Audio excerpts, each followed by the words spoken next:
Selamat berjumpa kembali. Pada pertemuan kali ini, kita akan membahas tentang materi klasifikasi makhluk hidup. Materi ini adalah materi di kelas 10 ya, materi tentang klasifikasi makhluk hidup. Nah, sering kita mendengar klasifikasi atau pengelompokan ya. Mungkin saja kalau kita pergi ke pasar atau ke toko swalayan itu kita akan jumpai hmm, eh, pengelompokan barang-barang yang dijual di mall atau pasar tersebut. Jarang sekali kita temui apa namanya barang-barang itu terletakkan di tempat yang bercampur. Umpamanya sayur pasti didekatkan dengan buah. Jarang sekali sayur didekatkan dengan sabun, minyak goreng, atau hal-hal yang lain yang kalau bercampur berbahaya.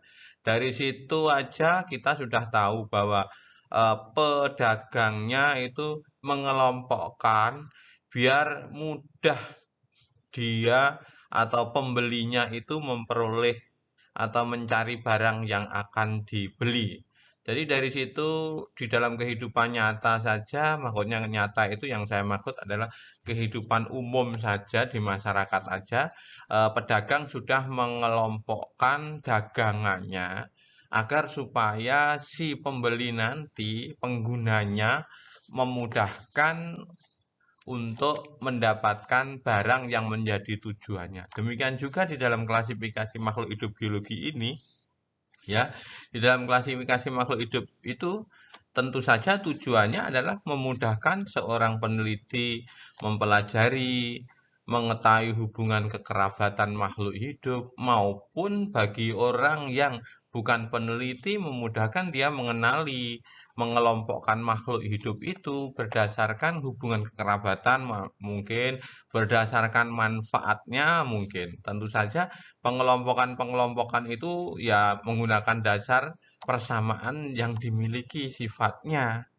Baik, seperti judulnya klasifikasi makhluk hidup, maka yang menjadi tumpuan kita dalam materi ini adalah pengelompokan makhluk hidup. Baik, dalam materi kali ini kita akan mempelajari dua hal ya. Yang pertama kita akan mempelajari prinsip-prinsip dasar klasifikasi makhluk hidup ya. Di sini nanti siswa dapat menjelaskan prinsip klasifikasi makhluk hidup, cara pemberian nama makhluk hidup atau yang terkenal dengan binomial nomenklatur ya. Ini pencetusnya adalah Carolus Linnaeus ya. Yang kedua nanti kita akan mempelajari tentang cara menyusun kladogram berdasarkan prinsip klasifikasi ya. Sehingga siswa dapat menyusun kladogram berdasarkan prinsip klasifikasi. Jadi mohon materi ini diikuti ya pelan-pelan saja karena ini materi yang penting untuk dipelajari di kelas 10 ya. Kita lanjutkan ya. Nah, di awal tadi disebutkan seorang pedagang yang mengelompokkan makhluk hidup atau mengklasifikasikan memiliki tujuan agar si pembeli itu mudah di dalam mencari kebutuhan yang diingini ya. Agar mudah atau tidak bercampur antara barang yang menjadi tujuan untuk dibeli bercampur dengan bahan yang berbahaya atau merusak jenis barang yang akan dibeli. Demikian juga di dalam tujuan klasifikasi makhluk hidup, seorang peneliti ya, taksonom itu akan mengelompokkannya. Pertama, tujuan dari klasifikasi adalah mengelompokkan makhluk hidup berdasarkan persamaan ciri dan perbedaan ciri-ciri yang dimiliki. Tentu saja kalau ciri yang dimiliki sama itu akan dikelompokkan dalam kelompok yang sama ya. Kalau cirinya berbeda dipisahkan tentu saja ya. Yang kedua mendeskripsikan ciri suatu jenis makhluk hidup untuk membedakan dengan makhluk hidup dari jenis yang lain ya. Yang ketiga untuk mengetahui hubungan kekerabatan antar makhluk hidup. Dan yang keempat memberi nama makhluk hidup yang belum diketahui namanya. Nah, Yang kita sebutkan hanya 4 saja. Bisa jadi Anda bisa membrowsing dengan mencari di internet maupun di bacaan lain tentang tujuan dari klasifikasi makhluk hidup ini. Jadi masih banyak tujuan makhluk hidup untuk diklasifikasikan ini oleh peneliti. Kita lanjutkan. Baik, klasifikasi makhluk hidup itu memiliki manfaat. Pertama, memberi nama makhluk hidup yang baru ditemukan. Ya. Yang kedua, mengelompokkan makhluk hidup berdasarkan persamaan ciri yang dimiliki. Yang C ya, atau ketiga, mendeskripsikan ciri-ciri suatu spesies atau kelompok makhluk hidup untuk membedakannya dengan spesies atau kelompok yang lain. Apa itu deskripsi? Deskripsi itu ciri-ciri detail tentang makhluk hidup tersebut atau spesies tersebut. Nah, tentang deskripsi ini, tahap-tahap deskripsi ini nanti akan kita bahas di tahap-tahap di dalam klasifikasi. Oke ya, kita lanjutkan. Yang berikutnya, mengetahui hubungan kekerabatan antar makhluk hidup dan jarak kekerabatannya. Ini tentu saja berkaitan dengan teori evolusi ya dan genetika ya. Yang berikutnya manfaat klasifikasi yang ke E atau kelima adalah mempelajari makhluk hidup yang jumlahnya sangat banyak dengan lebih mudah ya. Ya, dengan mengelompokkan tadi tentu saja akan memudahkan di dalam mempelajari. Nah, ini yang kita tulis adalah 5 ya, manfaat klasifikasi. Memberi nama, mengelompokkan, mendeskripsikan ciri itu adalah membaca ciri-ciri yang ada. Yang keempatnya mengetahui hubungan kekerabatan antar makhluk hidup. Terus yang kelimanya mempelajari makhluk hidup itu yang memudahkan mempelajari makhluk hidup yang jumlahnya sangat banyak. Nah, ini catatan tambahan ya yang harus diingat. Makin banyak persamaan suatu makhluk hidup itu, makin dekat kekerabatannya. Ya, semakin sedikit persamaannya, semakin jauh kekerabatannya. Ambil contoh, ya, ambil contoh. Orang utan dengan orang utan dengan kera, nah, itu banyak persamaan kekerabatannya dekat. Jika dibandingkan dengan hewan yang lain, umpamanya yang sama-sama berkaki 4 dengan kucing, nah itu sudah jauh ya. Meskipun dia dalam satu kelompok hewan bertulang belakang, dua-duanya sama-sama mamalia, namun itu jauh kekerabatannya. Terus cabang biologi yang mempelajari klasifikasi makhluk hidup itu dinamakan taksonomi. Ini catatan kita yang saat ini. Baik, kita lanjutkan ke slide berikutnya. Oke, kita akan membahas tentang macam sistem klasifikasi. Klasifikasi atau pengelompokan ini ada 3 sistemnya. Yang pertama klasifikasi alami, yang kedua klasifikasi buatan, dan yang ketiga adalah klasifikasi filogenik. Nah, ini hanya klasifikasi ya pengelompokannya. Bisa jadi makhluk hidup secara klasifikasi alami itu dimasukkan di dalam satu kelompok A, mungkin di klasifikasi buatan kok berbeda dengan klasifikasi yang alami. Bisa jadi terjadi itu. Contohnya, kita nengok tanaman obat. Nah, orang mengelompokkan tanaman obat, nah, orang lain mengelompokkan tanaman itu sebagai tanaman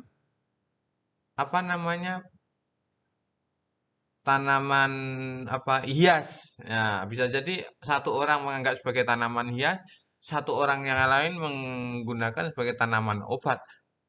Dua-duanya sama benarnya. Yang menjadi permasalahan adalah dasar dari pengelompokannya itu apa. Nah, jadi jangan bingung.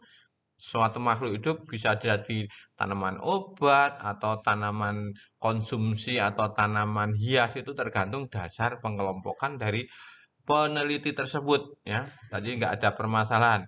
Klasifikasi alami. Nah, klasifikasi alami ini dasarnya adalah sifat yang tampak, morfologi ya. mengamati sifat yang tampak pada makhluk hidup yang ada. Itu adalah alami. Contohnya, ya contohnya tanaman itu berwarna hijau daunnya, tanaman berwarna kuning daunnya, ya itu contoh-contoh klasifikasi alami, ya. Atau makhluk hidup berkaki dua, makhluk hidup berkaki empat, makhluk hidup hidup di darat, makhluk hidup hidup di air. Nah, itu contoh klasifikasi alami, ya, yang kita lihat begitu saja. Yang berikutnya klasifikasi buatan. Ya, klasifikasi buatan ini yang dipelajari di dalam pelajaran umum di sekolah ya biasanya menggunakan ciri-ciri yang ada. Struktur tubuh luar, morfologi tadi ya, terus struktur tubuh dalam. Nah, ini susunan selnya menghasilkan enzim atau apa, itu adalah sistem klasifikasi dari dalam. Ya, ini contoh buatan. Yang berikutnya adalah klasifikasi filogenik. Pengelompokan berdasarkan jauh dekatnya hubungan kekerabatan antar tingkat takson. Nah, kita ambil contohnya. Bisa jadi makhluk hidup hidupnya di tempat yang berbeda tetapi dalam takson atau kelompok yang sama. Contohnya hewan mamalia air, paus. Ya, mamalia pasti sama dengan kekerabatan dengan makhluk hidup yang hidup di darat yang sama-sama mamalia. Tapi orang awam menganggap bahwa paus itu adalah ikan, padahal jauh sekali, paus bukan ikan. Nah, dari situ kita ketahui sistem-sistem klasifikasi tadi ya. Jadi semuanya bisa betul asalkan dasar pengklasifikasiannya apa. Oke, kita lanjutkan ke slide berikutnya. Oke, kita pada tahap slide berikut ini adalah tahap di dalam klasifikasi ya.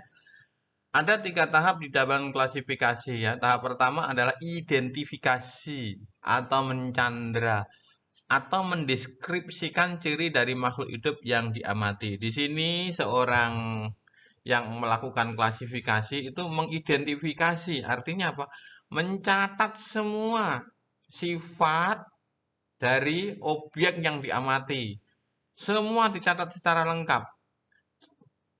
Umpamanya tanaman, ujung daunnya, akarnya, ya toh? Terus apa namanya? Percabangannya. Kalau hewan ya ditulis detail ya, deskripsi sehingga orang dengan membaca begitu, oh seperti ini gambarannya sudah tahu. Ya, itu tahap pertama itu namanya mencandra, identifikasi atau mendeskripsikan dari suatu objek yang diamati. Setelah itu, dari beberapa makhluk hidup yang sudah dicatat tadi, ya, ciri-ciri yang dicatat secara lengkap tadi, makhluk hidup itu akan dikelompokkan, di kelompok-kelompokan. Tentu saja yang memiliki yang sama, memiliki ciri yang sama dikelompokkan dalam kelompok yang sama. Sementara kalau cirinya berbeda tidak sama, ya dipisahkan. Nah, yang berbeda tadi pasti akan memiliki ciri yang sama dengan makhluk hidup yang lain sehingga bisa menjadi kelompok yang lain. Setelah 2 tahap dilalui identifikasi, setelah dikelompok-kelompokkan, baru yang tahap terakhir adalah makhluk hidup itu diberi nama, ya. Penamaan dari makhluk hidup tentu saja ada aturannya, namanya aturan yang diakui bersama oleh dunia sains itu adalah aturan Carolus Linnaeus yang terkenal dengan nama binomial nomenklatur. Ya. Oke, ini tahap klasifikasi. Berikutnya kita lanjutkan ke slide selanjutnya. Oke. Baik, di slide ini kita akan membahas tentang alat untuk mencandra atau mendeskripsikan di dalam klasifikasi. Ini adalah alat yang digunakan tahap awal di dalam klasifikasi tadi mencandra. Identifikasi namanya kunci identifikasi atau determinasi makhluk hidup adalah proses untuk menentukan nama makhluk hidup kemudian menempatkannya di dalam kelompok yang tepat, yaitu pengertian identifikasi atau determinasi. Untuk mengidentifikasi atau mencandra makhluk hidup diperlukan alat bantu. Alat bantu tersebut berupa gambar, spesimen atau awetan atau herbarium, ya herba tumbuhan. Itu disebut kunci determinasi, ya. Apa determinasi di atas tadi di bagian identifikasi ya, proses menentukan nama makhluk hidup kemudian menempatkannya dalam kelompok yang tepat itu namanya adalah identifikasi. Alat yang digunakan adalah kunci determinasi. Baik, tahap ini sudah kita lalui, selanjutnya kita lanjutkan ke slide berikutnya. Apa itu kunci determinasi? Kunci determinasi adalah kunci analisis yang menggunakan ciri taksonomi yang saling berlawanan, ya, saling berlawanan. Ada dua kelompok kalimat yang isinya saling berlawanan. Nanti kita ambil contoh, kita kasih contohnya. Tiap langkah di dalam kunci tersebut dinamakan kuplet. Nama yang saling berlawanan tadi kuplet, yang terdiri dari dua pernyataan yang saling berlawanan sehingga disebut kunci dikotomi. Kunci dikotomi. Orang ada yang menyebut kunci determinasi itu, ya, kunci determinasi itu sama dengan kunci dikotomi.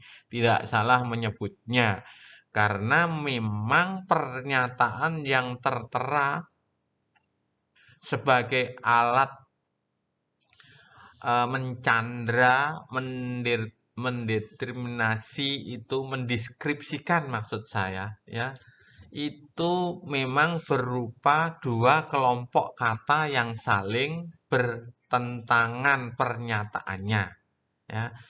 Ini hanya sebagai alat, ya, alat untuk menentukan ciri atau deskripsi dari langkah awal di dalam tahap klasifikasi. Kita lanjutkan ke slide berikutnya. Nah, kali ini kita akan membahas tentang langkah membuat kunci determinasi atau kunci dikotomi. Yang pertama kita membuat bagan dikotomi. Kita taruhlah di sebuah medan pengamatan, kita melihat sebuah makhluk hidup vertebrata, ya. Kita buat bagannya dulu, di sini ambil contoh vertebrata. Ini dipisahkan menjadi ada yang hidup mutlak di air, absolut di air, dan hidup atau tidak hidup mutlak di air, berarti hidup di darat lah, mudahnya begitu. Yang hidup di air dipisahkan lagi, mempunyai mulut di ventral. Contohnya hiu. Yang berikutnya adalah mulut tidak terletak di ujung terminal atau di ventral, ya, ventral. Contohnya ikan lele. Jadi si peneliti atau orang yang membuat kunci dikotomi tadi melihat objek dua. Ada yang hidup di darat dan di air, sementara yang ada hidup di air ada dua hewan. Ikan yang mulutnya agak tidak di ujung tubuhnya, ada ke bawah, sementara yang satu di ujung tubuhnya. Contohnya lele, modelnya sama, itu mirip, ya. Yang berikutnya yang hidup di darat atau tidak hidup mutlak di air. Ada yang berambut dan tidak berambut. Di situ langsung ditulis bunglon yang tidak berambut. Yang berambut ada yang memiliki ekor, ada yang tidak berekor. Yang berekor, ini contohnya diketahui langsung harimau. Berambut, berekor. Yang tidak berekor ada dua ini, sama-sama berambut ini. Yang satu bipedal, berjalan dengan dua kaki. Yang satunya berjalan tidak menggunakan dua kaki, anggota geraknya sama-sama 4. Ini adalah langkah membuat kunci dikotomi. Yang pertama membuat bagan dikotomi. Baik, kita lanjutkan. Dari bagan yang di slide-kan pertama tadi, ya, bagan kunci dikotomi, kita buat susunan kata yang kuplet tadi, yang dikotomi saling berlawanan. Kita membuat A. yang angka 1A dan 1B ya. Yang 1A vertebrata yang hidup absolut di air. Nah, yang B-nya 1B maksudnya vertebrata yang tidak absolut hidup di air. Kalau kita menemukan objek yang diamati itu hidup mutlak di air, langsung bisa dilanjutkan ke nomor 2. Seandainya hidup di darat, berarti langkah selanjutnya yang ditempuh adalah menuju ke nomor 3. Umpama kita ambil contoh, eh, kita ketemu objek yang hidup mutlak di air. Nah, ketemu nomor 2. Berarti seandainya kita ngomong hewan yang hidup di air itu mulutnya terletak di ventral, nah, maka hewan itu disebut mako atau isurus, yang disebut tadi adalah hiu ya. Kalau 1A tadi langsung ketemunya mulut terletak di ujung, berarti objek yang diamati adalah lele, clarias. Nah, demikian ya. Umpama, ini sekali lagi menerapkan kunci dikotomi. Seandainya objek diamati itu tidak hidup di air, berarti menuju ke nomor 3. Kalau nomor 3 yang dibaca, seandainya dia berambut, ya berambut, dia nomor 4, maksudnya nomor 4 itu melanjut ke nomor 4. Umpama objeknya tidak berambut, berarti sudah diketahui namanya bunglon. Nah, ini kurang sedikit ya tulisannya kepotong. Broncosela.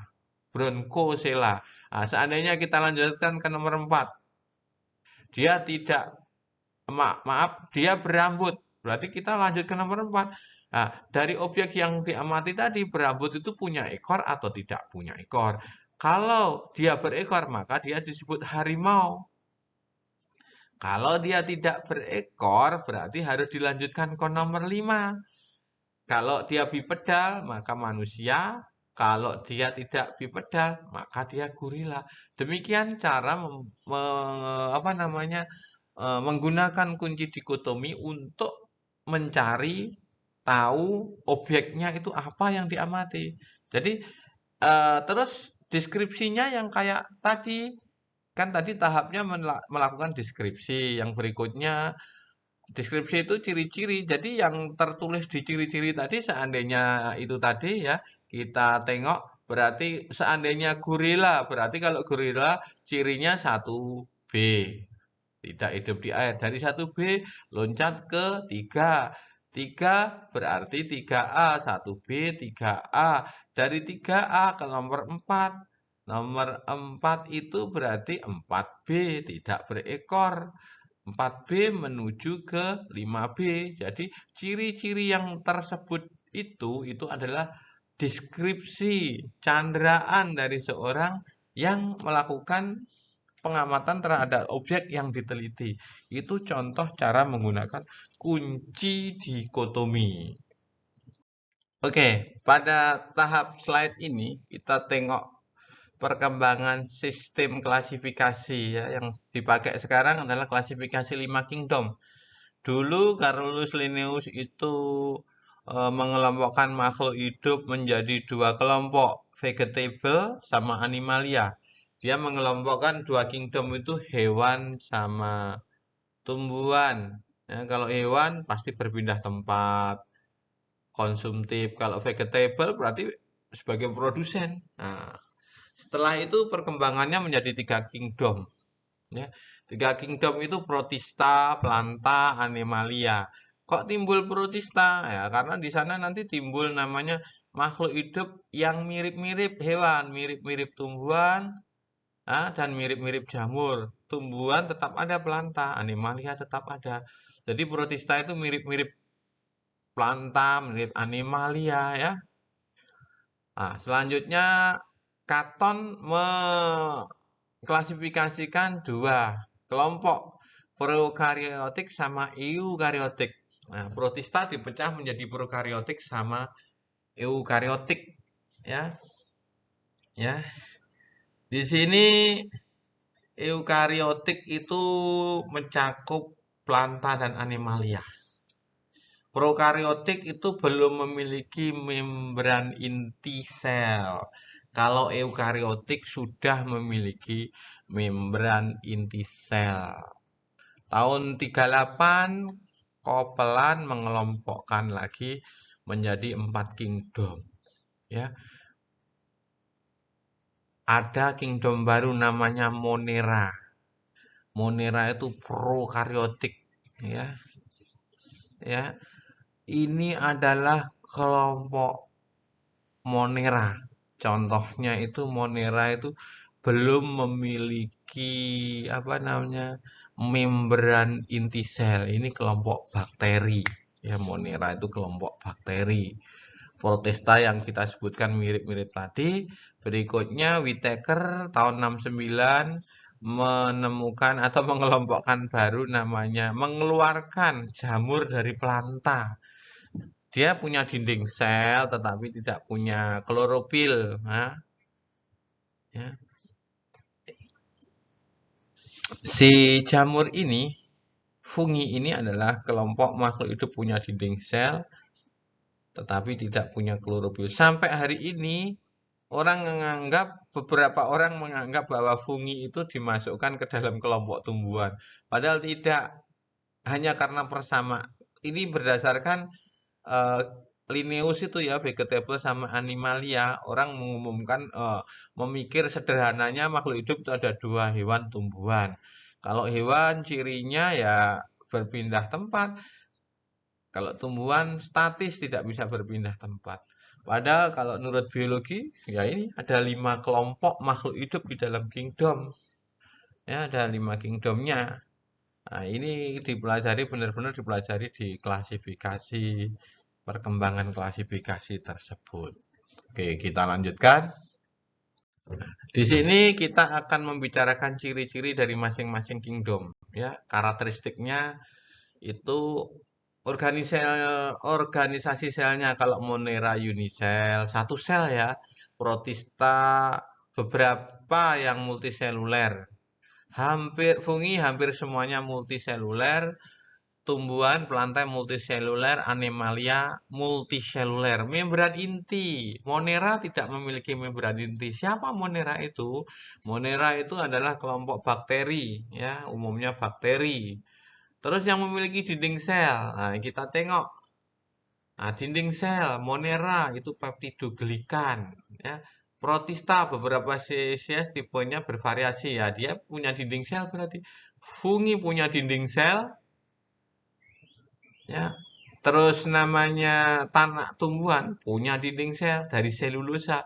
Kalau jamur tadi dari kitin. Animalia tidak memiliki dinding sel, membran sel. Nah, protista ini disebutkan ya bervariasi, maksudnya ada yang memiliki dinding sel, ada yang tidak memiliki dinding sel. Kenapa? Karena protista dibagi menjadi 3, mirip tumbuhan, berarti pasti punya dinding sel, contohnya alga. Ya, terus berikutnya adalah mirip jamur, ya, punya dinding sel. Ya, yang terakhir mirip hewan. Contohnya protozoa. Nah, kalau mirip hewan berarti dia tidak memiliki dinding sel. Hanya punya membran sel. Nah, kemampuan berfotosintesis. Monera itu kelompok bakteri, ada yang berfotosintesis. Dikelompokkan ke dalam cyanobacteria. Cyanobacteria itu bakteri biru. Bakteri biru, kalau kita ngomong cyanin ya. Dulu cyanobacteria ini dimasukkan ke alga biru, ya dimasukkan ke alga biru. Nah, sekarang dipisahkan masuk ke Monera karena dia prokariot. Ya, sementara yang mirip tumbuhan alga itu adalah eukariotik. Jamur tidak punya klorofil, ya jamur tidak punya klorofil sehingga dia berdiri sendiri. Kalau tumbuhan semuanya punya klorofil sehingga dia sebagai produsen. Kalau animalia, animalia manusia di sini dia tidak mampu membuat makanan, tidak punya fotosintesis. Mengambil molekul organik dari lingkungan. Nah, beberapa spesies. Berarti ada yang produsen ini ya, cyanobacteria tadi. Terus protista beberapa mengambil organik dari makhluk hidup lain. Ini adalah protozoa ya, sama mirip jamur, ya. Itu yang mirip jamur sama mirip hewan, dia mengambil organik dari makhluk hidup lain atau lingkungannya. Tetapi yang alga dia mampu berfotosintesis. Kalau fungi semuanya mengambil organik dari organik lain ya, karena dia apa namanya tidak secara aktif memakan seperti animalia, tetapi dia mengeluarkan enzim untuk menghancurkan tempat hidup yang ditumpangi. Kalau planta hampir jarang mengambil dari molekul organik dari lingkungan. Dia hanya mengambil unsur-unsur yang dibutuhkan untuk pertumbuhan. Kalau animalia hampir semuanya mengambil zat organik dari makhluk hidup lain. Sekarang kita bahas tingkat atau takson dalam klasifikasi lah. Takson atau tingkatan di dalam klasifikasi itu ada yang pada hewan, ada yang pada tumbuhan. Kalau mengingatnya itu dari huruf depannya aja lah ya. FKO, FGS. Kalau tumbuhan DKO, FGS. Maksud saya divisi, kelas, ordo, famili, genus, spesies. Nah, bedanya di sini divisi, kalau hewan filum. Yang lainnya sama. Ya. Terus semakin ke atas anggotanya semakin banyak, semakin sedikit anggotanya semakin sedikit, semakin ke bawah maksud saya. Ke atas itu berarti ciri persamaannya semakin sedikit, ke bawah ciri persamaannya semakin banyak. Berarti takson makin ke bawah itu persamaan cirinya semakin banyak, anggotanya semakin sedikit. Kalau ke atas anggotanya semakin banyak, ciri yang sama semakin sedikit. Itu kalau kita membaca takson atau tingkatan di dalam klasifikasi. Nah, sekarang kita lanjutkan yang paling penting ini ya, aturan binomial nomenklatur ya, penamaan makhluk hidup. Ya, nama suatu spesies terdiri atas dua kata. Ya, kata pertama menunjukkan genus, kata kedua menunjukkan jenis. Contohnya Arachis hypogea. Arachis adalah genus, hypogea adalah petunjuk jenis. Huruf pertama dari genus ditulis dengan kapital. Sedangkan huruf petunjuk ditulis dengan huruf kecil. Ya. Kata pertama genus, kata kedua menunjukkan jenis atau spesies tadi dimulai dengan huruf kecil. Pertama huruf besar, huruf kecil. Ya. Berikutnya, nama spesies menggunakan bahasa Latin atau yang dilatinkan. Contohnya Varanus komodoensis, komodo atau yang dilatinkan. Yang berikutnya, nama spesies harus ditulis berbeda dengan huruf-huruf lainnya dalam teks dengan huruf tegak. Maka nama spesies dicetak miring atau italik. Demikian pula sebaliknya, nama spesies juga dapat ditulis dengan cara diberi garis bawah pada setiap katanya. Misalnya, ini contohnya ya, Canis familiaris atau Canis familiaris ditulis tegak di garis bawah atau ditulis miring italik. Ini kalau di dalam sebuah teks atau paragraf, berarti kalau ditulis miring, ini maksud saya adalah nama dari hewan ya, atau nama dari tumbuhan. Ini kuncinya nama makhluk hidup gitulah. Aturannya ditulis berbeda dengan teks yang lain. Nah, itu untuk menunjukkan bahwa itu menggunakan nama makhluk hidup yang terdiri dari dua kata tadi. Bahasa Latin atau dilatinkan, kata pertama menunjukkan genus, kata kedua menunjukkan jenis. Dimulai genusnya dengan huruf kapital, ya jenisnya dimulai dengan huruf kecil, ya. Kalau di dalam sebuah paragraf ditulis miring atau di garis bawah. Nah, Nah, berikutnya, jika nama spesies tumbuhan atau makhluk hidup ini ya terdiri dari dua kata, lebih dari dua kata, maka kata kedua dan selanjutnya digabung atau diberi tanda hubung. Contohnya ini tanaman kembang sepatu ya, Hibiscus rosa sinensis. Nah, ini tiga kata, harusnya Hibiscus rosa. Ini ada rosa sinensis, berarti tiga kata kedua dan ketiga dikasih tanda hubung. Jika nama spesies hewan terdiri dari tiga kata, maka kata ketiga bukanlah nama spesies, melainkan nama subspesies. Contohnya, Felis maniculata domestica, kucing rumah yang jinak ya, domestik ya. Nah, itu kira-kira yang menjadi aturan binomial nomenklatur ya. Kita lanjutkan. Nah, nama spesies juga dapat mencantumkan inisial orang yang menemukan ini ya. Contohnya Oryza sativa L. L besar itu kata pertama dari orang yang menemukan. Ya. Kadang lengkap dengan tahunnya saat menemukan. Ya. Contohnya Elepas maximus L 1758.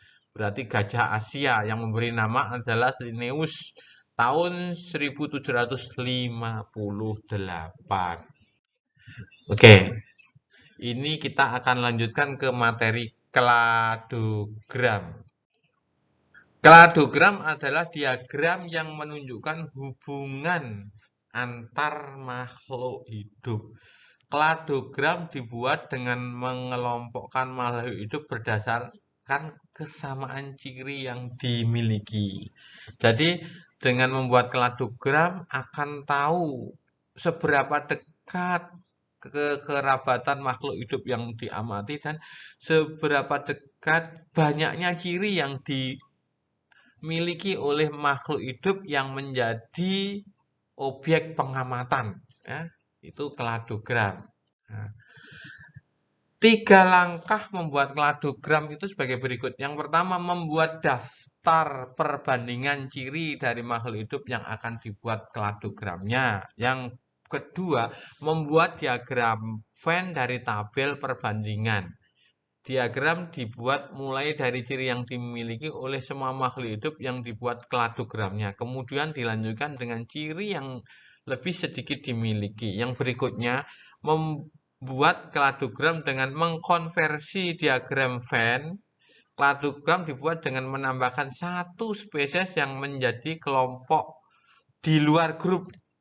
Kelompok luar adalah spesies yang tidak memiliki satupun ciri yang sama seperti ciri-ciri yang disebutkan. Jadi ada tambahan untuk kelompok yang tidak memiliki satupun ciri yang ada di daftar tabel karakter yang kita lihat nanti. Ya, kita lanjutkan. Ini cirinya. Nanti bisa ditambah di bacaan-bacaan yang lain atau di Anda cari di materi-materi yang lain. Silahkan. Ah, ini adalah tabel karakter. Tabel karakter ini dibuat dengan menulis ciri semua yang dimiliki oleh makhluk hidup. Yang diamati maksudnya. Di sini manusia memiliki semua ciri ini. Gorila tidak menggunakan alat geraknya untuk berjalan dua saja tetapi empat-empatnya untuk bergerak tapi manusia hanya satu. Ini berambut. Ya, ini ciri yang dimiliki oleh harimau. Ah, dia berekor, yang tulis ini tidak berekor, berarti yang tidak berekor gorila sama manusia. Sebetulnya berekor tulangnya, cuma ekornya tidak sepanjang harimau ya. Sebetulnya berekor ya, ingat ini. Yang ditengok ini adalah yang tampak di luar. Bunglon. Ya, bunglon, harimau, gorila, manusia itu masih kerabatnya karena ada persamaan ciri. Bernapas dengan paru-paru. Dia berkerabat jauh, kenapa? Nah, ini berambut, mulai berambut. Nah, kira-kira sampai ke bawah. Ikan hiu itu bertulang belakang, tulangnya tulang rawan. Ya, bukan tulang sejati, ya. Sehingga hiu jauh dari semuanya ini. Tapi sama dengan manusia, bertulang belakang, ya. Baik. Nah, setelah membuat tabel karakter, dibuatlah yang namanya adalah diagram Venn. Ya, diagram Venn tadi yang ditulis adalah ciri-ciri semua dari objek yang diamati. Bertulang belakang, semuanya hewan dari manusia sampai hiu bertulang belakang. Nah, yang membedakan apa? Bertulang sejati, berarti yang di dalam ini manusia sampai lele bertulang sejati. Bernapas dengan paru-paru, lele dengan insang, bunglon sampai manusia dengan paru-paru. Berambut, bunglon tidak berambut, lele tidak berambut, hiu tidak berambut. Yang berambut berarti dari harimau, gorila, sama manusia. Berekor, maaf, tidak berekor. Yang tidak berekor adalah gorila sama manusia. Yang berekor adalah harimau. Nah, sampailah pada manusia dan gorila tidak berekor, cuma dia berjalan dengan 2 kaki. Ini masih 4 kaki. Ini diagram Venn yang didasarkan dari tabel karakter. Selanjutnya baru kita buat kladogramnya. Tadi untuk membuat kladogram harus ditambah satu hewan di luar dari grup yang ada. Jadi ini semuanya kita tulis. Nah, ini namanya manusia. Ini modelnya sebetulnya macam-macam. Bisa digambar dengan foto, bisa juga dengan tidak. Langsung namanya aja manusia, gorila, harimau, bunglon, lele, ikan hiu, dan bintang laut. Ini biasanya kalau modelnya ditaruh di atas, tegak lurus ini biasanya di atas. Biasanya ya, terserah yang membuat nanti maksudnya modelnya. Nah, dari sini kita nampak kekerabatannya manusia dengan gorila dekat, dengan harimau dekat. Kalau semua ini bervertebrata, bertulang belakang, di luar itu adalah bintang laut di luar dari sini. Ini adalah kladogram. Ya. Oke, jadi sudah kita bahas tentang klasifikasi, tentunya tentang utamanya binomial nomenklatur, tujuan klasifikasi. Selanjutnya adalah cara membuat kladogram, sudah kita buatkan keterangannya. Sekarang kita menuju kesimpulan. Ya, di dalam klasifikasi atau pengelompokan ada 3 tahap di dalam klasifikasi. Yang pertama, mengidentifikasi atau mencandra ciri yang diamati. Yang kedua adalah mengelompokkan makhluk hidup yang diamati berdasarkan ciri yang sama tentu saja. Yang terakhir adalah memberi nama makhluk hidup. Ya, ini adalah 3 tahap klasifikasi. Kita tadi mengenal kunci dikotomi itu sebagai alat untuk identifikasi. Yang berikutnya adalah ilmu yang mempelajari klasifikasi disebut taksonomi. Tingkatan dalam taksonomi disebut takson. Ya, makin dekat kekerabatannya, semakin banyak persamaannya. Semakin jauh kekerabatannya, semakin sedikit kekerabatannya. Ya, ini mungkin salah. Semakin jauh kekerabatannya, semakin sedikit persamaannya. Nah, persamaan ciri yang menurut saya. Yang berikutnya adalah binomial nomenklatur. Itu adalah aturan pemberian nama makhluk hidup. Ya, kladogram merupakan diagram yang dibuat untuk mengetahui hubungan kekerabatan makhluk hidup. Oke, demikian materi yang kita sampaikan tentang klasifikasi makhluk hidup, materi kelas 10 SMA. Semoga bermanfaat untuk kita semua. Sekian dan terima kasih.